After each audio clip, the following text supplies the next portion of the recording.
Hello, it's Jonathan Wellham of Rocklinc Investment Partners, and it's July the 13th, 2015. And I trust everybody's summer is going well so far. In this update, I want to focus on our latest quarterly newsletter that was just sent out today for our second quarter, entitled License to Print Real Money. Now, there were two major thoughts in that report that I'm going to zero in on. The first is the issue of overall growth in our economies and why we're having a tough time growing. And as we've pointed out before, really over the last number of decades, there's been a massive expansion of debt within the Western world. And that debt has started to really put a stranglehold on our ability to grow our economies. And as we point out in the report, if you're going to grow an economy, if you're going to have increasing levels of productivity and standard of living, then you need to be able to produce more per hour of labor. And if you're going to do that, you really have to be an economy and a culture that loves investments and is prepared to set aside significant amount in long-term capital. And we talk about that. The economists refer to the long-term capital category as real gross domestic investments. But you see, over the last 10, 15 years, our interest in investing in long-term capital has really waned, and it's come off substantially.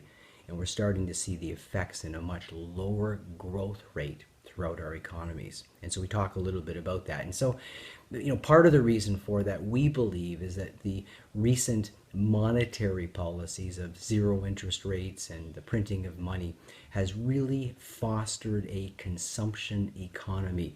And it's also encouraged governments to get bigger and bigger and bigger and misallocate money and spend in all of the wrong places.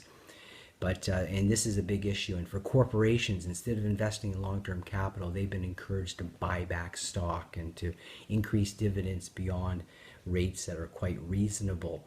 And why take the risk if they can just pay out dividends and buy back stock and increase their stock price? So this is a major issue, and it means that growth going forward is going to be much more muted and tame than it has been in the past. And this is going to have huge implications for economies that have significant levels of debt. And so we talk about that in the write-up. We have some quotes from John Hussman. I would encourage you to read those quotes. They talk really about a Ponzi economy. That's an economy that isn't investing in the future. We see also in our labor rates that as we have an aging population and as jobs have become scarcer, that we have a much lower labor participation rate. And so the ratio of people that are working versus those that are not working has plummeted down from much higher levels down to levels that we haven't seen for over 40 years in our economy. And so this is going to have a continued dampening effect in our economy. So we talk about that, and this sets our expectations when we're investing, that it's that much harder to find companies that can grow and grow at large rates and sustainable rates that are going to give large capital gains. So this makes it harder for us. So that's number one. Number two, we look at an industry that we believe is flat on its back, but also a wonderful long-term industry, and it's one that gives us tremendous protection against all of this indebtedness and the debasement of money out there, and that's the industry of investing in the precious metals area, but doing it through the royalty companies and the streaming companies. And those, in essence, are really the finance companies. Those are the companies that are providing financing for gold and silver mining businesses. They are wonderful companies. And because the prices of gold and silver have been depressed now for about 4 years, and the prices of the miners have hardly ever been lower in history. I mean, they are really cheap. They're having a tough time financing their mines. And when that happens, they have to go to those people who have the capital. And to a large degree, those are the streaming and the royalty companies who have substantial capital, lots of cash on their balance sheet, and are doing wonderful deals. So we talk a little bit about this in our report, that the interesting thing about this sector is that it's flat on its back.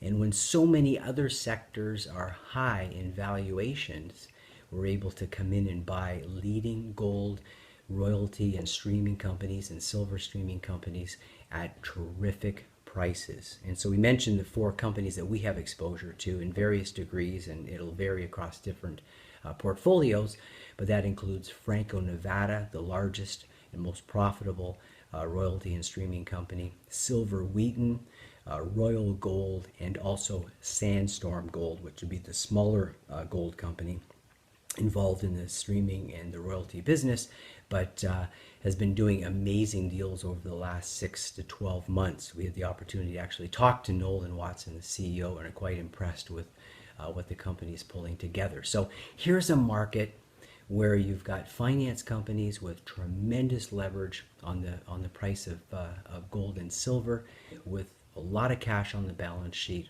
virtually no net debt, are growing their businesses because of the stress in the area. And if there is a problem in the global economy, they will reprice. You'll be able to get your cash flow stream based upon the price of gold and silver and the production that they're able to glean through the royalties and the streams that they have, the contracts they have with the mining companies. So we talk about that as a license to print real money, because when you're talking about gold and silver, you're really talking about true long-term value, true currencies, not currencies that can be debased by printing. And so we highlight that sector. We think it's very inexpensive, and we are just slowly, carefully, very prudently adding when it makes sense to your portfolio so that we can increase our weighting at terrific prices. You see, when we look at the deal today that was announced July 13th with Greece, it just underscores this whole debt issue. When you look at that deal, there really isn't much of a deal. This is an extend and pretend.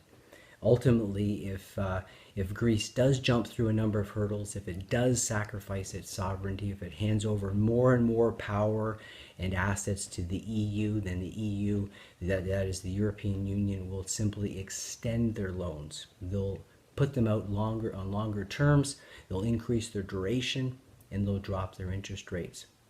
But that debt is not being chopped down in a substantial way in terms of write-offs, and that tells you that the European banks, the European countries, the European Central Bank is just simply not in a position to take write-downs. And it underscores the overall weakness of Europe and the global financial economy. It certainly doesn't speak to its strengths at all. No one wants to take a write-down.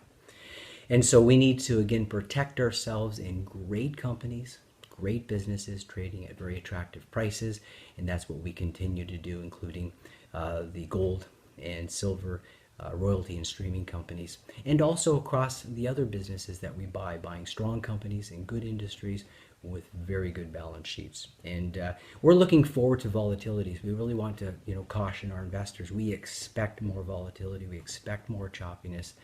And we are positioned for that and think we can weather it quite well.